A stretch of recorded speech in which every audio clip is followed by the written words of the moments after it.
Welcome back to the channel. Welcome to box 3 of I open boxes no one wants to see, but I still pull amazing cards, and no one's here to see it because no one likes Battle Styles except for me. Box 3. That was a mouthful. That's a heck of a title. Box 3, no one wants to see except for me. All right, let's get into it.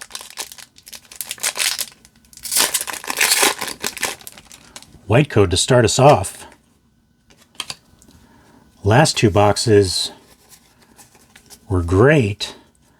Well, I guess the last one is debatable. You tell me, was the last box great or not? The first box was definitely good. Second box, I think, was good. Reverse Bruno and an Embor Hollow. Second box, I think, was good. I guess some people might argue that, but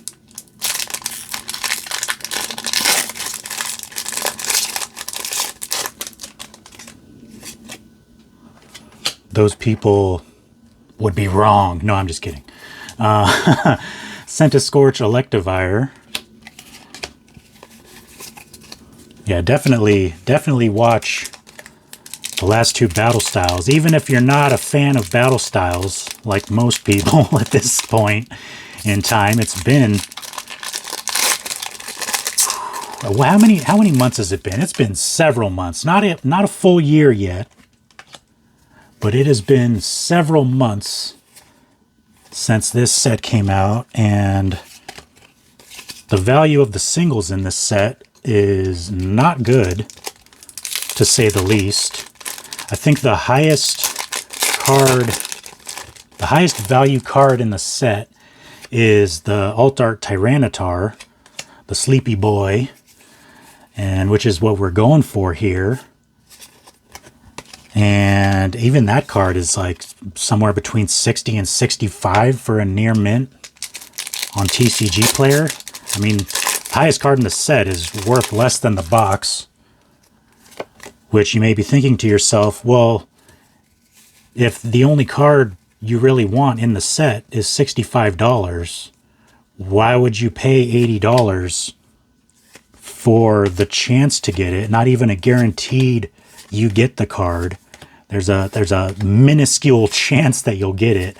Why would you pay $80 when you could just pay, that was the reverse, Single Strike, Scroll of Scorn, and a Colossal. So why would you pay $80 to not get a card that you could just pay $65 for? Well, because I'm bad with money. There, I said it. No, I'm kidding. It's because it's fun opening cards. It's not about the money. It's not always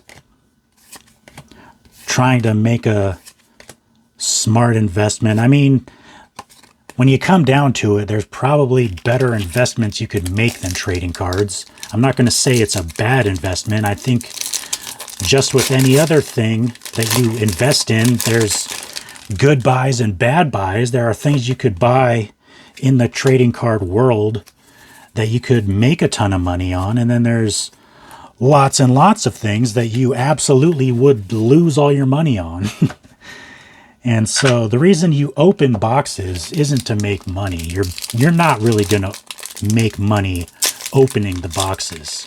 If you are a collector, collecting stuff, collecting trading card stuff, trying to make money, your best bet is to just buy sealed boxes when they're cheap and hold on to them. That's really your only way that you're going to make money. And then even then, it depends on the game. I'd say Pokemon, the big three, Pokemon, Magic the Gathering, and Yu-Gi-Oh! Are the safe ones. Because they're so big and popular that it's a very high likelihood that you could buy a sealed box, hold on to it for 10 years, and double or triple your money. But Digimon, too soon to tell. Cardfight Vanguard, basically no. You're probably not going to. I mean, that card came out in 2011. That card game came out in 2011. And really the only ones that have gone up in price are ones with the ones that have the cards that are like the most iconic from the TV show, basically. Those are the only ones that have gone up a decent amount of value. So it's very much about specifics when you're trying to invest.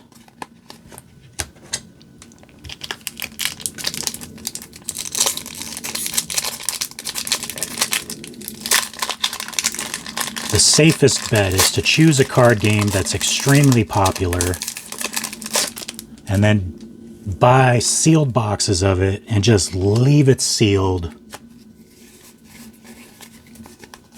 Opening boxes, trying to get the good cards is just not going to make you money because your chance of getting those specific chase cards is tiny.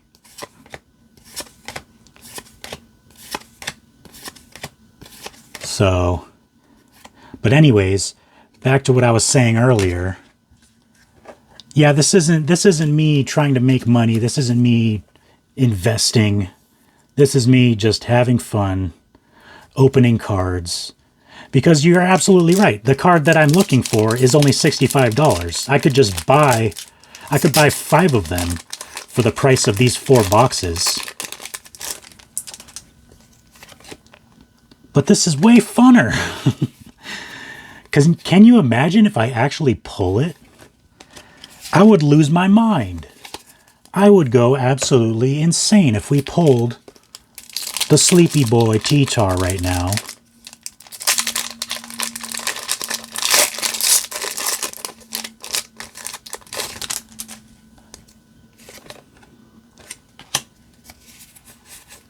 Seadra and Salazzle. Man, this box has not been good with the hits. Most of the way through the first half, and we've got 1 hit.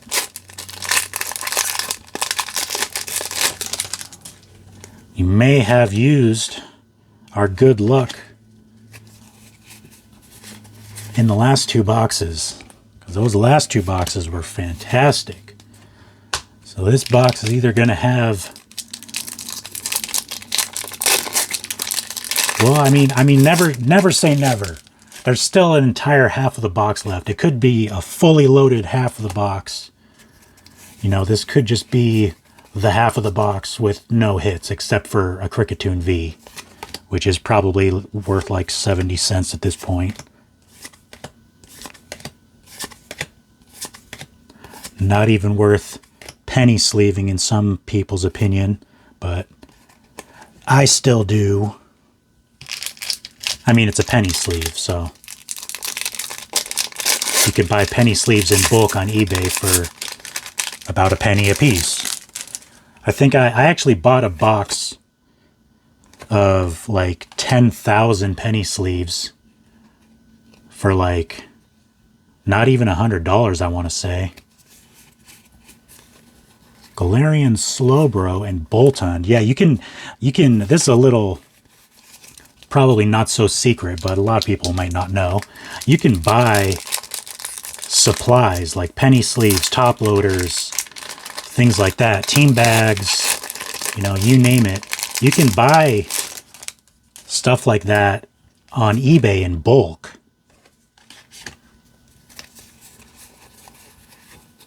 Esper and Mean Shao. Yeah, I think the top loaders I'm using are, I think they don't have the, what are they called? Ultra Pro. They don't have the Ultra Pro brand label on them. I think they are made by Ultra Pro. I don't think they're just like a knockoff of Ultra Pro. I think they are actually made by Ultra Pro, but they're for selling on... Wait, was that a green code? That was a green code. They're made for the purpose of selling them in bulk on eBay. So they don't actually have the Ultra Pro name on them. But they are made by Ultra Pro, I'm pretty sure. It's the same thing with like if you go to Costco and there's like the gigantic thing of jelly beans that look exactly like the gigantic thing of jelly beans that are made by Jelly Belly. Well, that's because they are actually made by Jelly Belly, but they're made and sold specifically to Costco as the Kirkland brand or whatever. And so I think it's kind of the same thing. If you're curious, this is what they look like. These are the top loaders I use. And now someone in the comments is going to be like, no, that's not at all.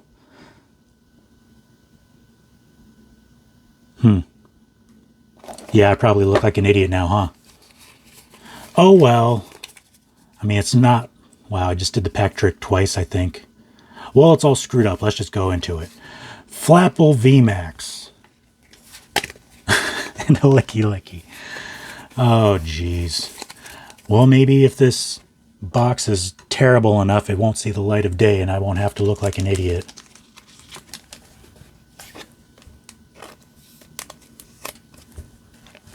But let me just show you. I do have a box of Ultra Pros here. I like to use them for different purposes. Oh geez, they're like taped in here. What the heck?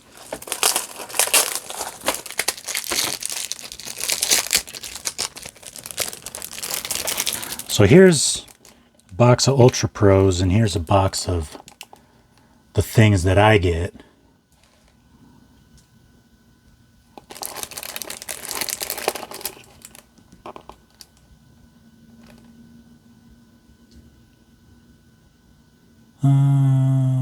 Yeah, I don't know. I actually like these because they're a little bit thinner on the interior. It might just be these, because this one says holds 55 point, and this one's 35 point. Okay, so that makes sense. Yeah, I like, if you're just putting a single card in a top loader, these ones are better. Because the 55 point, the cards will just slip right out. So I actually use, what I use those Ultra Pro 55 points for, what I have them for, is for putting like 3 or 4 cards into the same top loader when I'm shipping them for TCG player orders. Because you can put 3 Pokemon cards in one of those 55 point top loaders just fine. They'll go in and out easily still. It's not like you have to cram them in there. And so that's how I save money on shipping. So I can put 3 Pokemon cards in one top loader and then put that in a plain white envelope.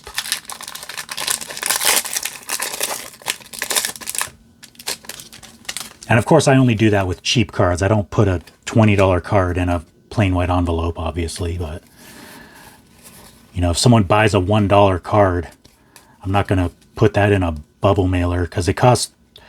Well, here's the thing: is that shipping prices are actually going up still. So it used to cost me $3.50, is what I was going to say. Is it cost me $3.50 to ship a bubble mailer, but they're actually going up now. I think the last time. Oh, there's a Houndoom reverse and a Bruno Rainbow. Wow, that's a good card.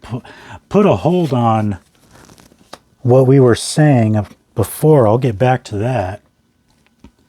Bruno Rainbow Rare. That's great. I'm not sure if Bruno's worth a lot. I know Mustard isn't. So I don't know. I don't know if Bruno is more or less than Mustard. I think that came off. That's a very nice card. Even the centering is pretty good. Not amazing, but good. What I was saying about shipping, they've raised the price of shipping several times over the last year and a half. And there was a point where I used to be able to ship a bubble mailer anywhere in the country for $3.50, and now it's been risen to $3.86, I believe, is what I paid recently to ship a bubble mailer. with a single card in it. Like, really? A 2-ounce package? It was actually less than 2 ounces. It's like, seriously? A 1.7 ounce piece of cardboard inside a bubble mailer costs $3.86 to ship? Corviknight V. It's making owning a small business that ships across country very difficult when they've raised shipping prices multiple times over the past year and a half. Because, you know, the large companies, they just cut a deal with USPS or UPS or FedEx or whoever it may be, DHL. They can just cut a deal with them for cheap shipping as long as they ship either a certain number, or if they will be like exclusive. Like if they say we'll only use UPS if you cut us a super great deal. You know, the big companies can do that. But for the guy with 90 sales on TCG Player that has to buy his shipping labels off of Pirate Ship, I don't get good deals like that. I mean, granted, I will say this is not sponsored or anything. I use Pirate Ship for whenever I have to ship a bubble mailer or a box. And there is a little bit of a discount. It's not like a steep discount, but any little bit you can save on shipping increases your profit. So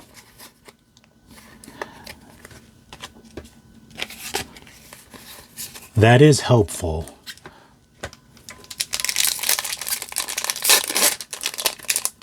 Especially because so many people will sell their items with free shipping. Shipping included.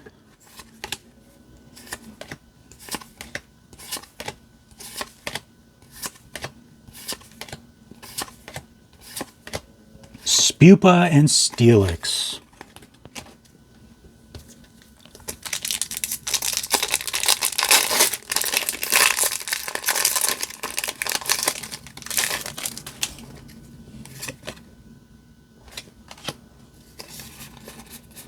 We've got Orbeetle and Jellicent. Alright, we can get something good. We've got a Rainbow, Bruno, and a VMAX. So, I mean, another VMAX and some Vs. Ooh, maybe a full art Pokemon? Have we gotten a full art Pokemon out of Battle Styles in these last few boxes? I don't believe so. Electivire and Meanshao. Meanshao. When it's two vowels back to back, it takes the second vowel is more pronounced, right? So is it Meanshao? I'm not sure.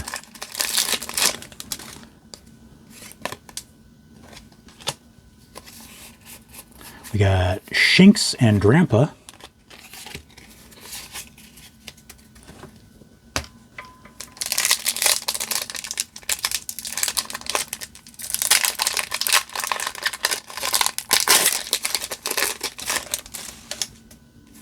White code. Throw it down. I threw it on the ground.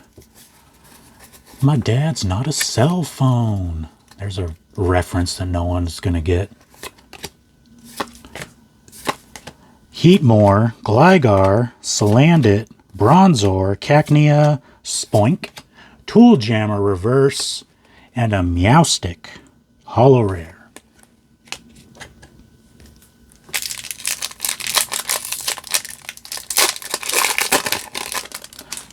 White code.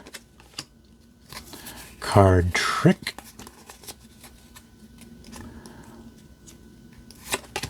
Alright. Haunch Crow, Perugly, Perina's Focus, Gligar. Gligar, again. Those are both regular Glygars? Okay. Salandit, Bronzor, Cacnea, Reverse Aegislash, Tyranitar V. Not the right Tyranitar.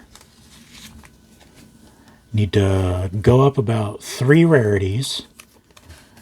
And then that's the one we're looking for.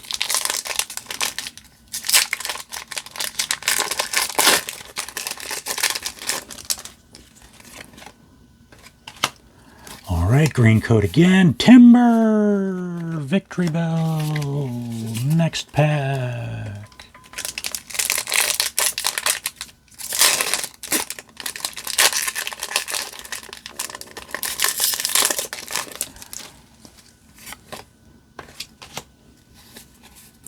And Single Strike Energy, Marowak. Alright, come on. We've got 5 hits, 3 packs left. Oof. Yeah, I'd say we're getting hit for those last 2 boxes. Oops. The last 2 boxes were fantastic, so now we're finally getting a not-so-good box. Or are we? Bisharp, Cheryl, Mustard, Yamper, Glameow, Corphish, Scatterbug, Cubone, Aegislash, Cheryl. There we go. Full art Cheryl. So we've got 2 full art trainers in this box. 1 regular, 1 rainbow. Too bad it wasn't the other way around. I would have preferred a Cheryl rainbow. I think Cheryl's probably worth more than Bruno. And I already have pulled that Cheryl. So I would have... Oh, that was green. Oops. Cacnea, Drampa. Would have liked a rainbow one, but that wasn't going to happen since we already got one. Last pack, white code. Okay, we've got 6 hits. Last pack is a white code. This is probably a hit. It's very likely.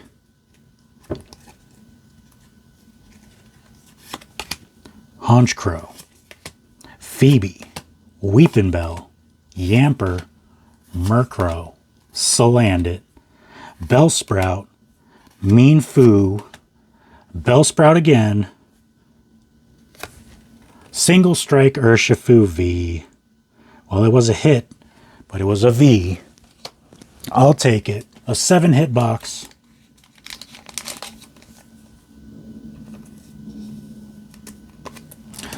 So we've got one more. This is a nice card. And this one's pretty cool. Best cards in the box. In my opinion, I don't know. Maybe someone loves Cricketune. But I'd say these are the best 2 hits in the box. Shiny. Alright, 1 box of Battle Styles left. I'll see you then.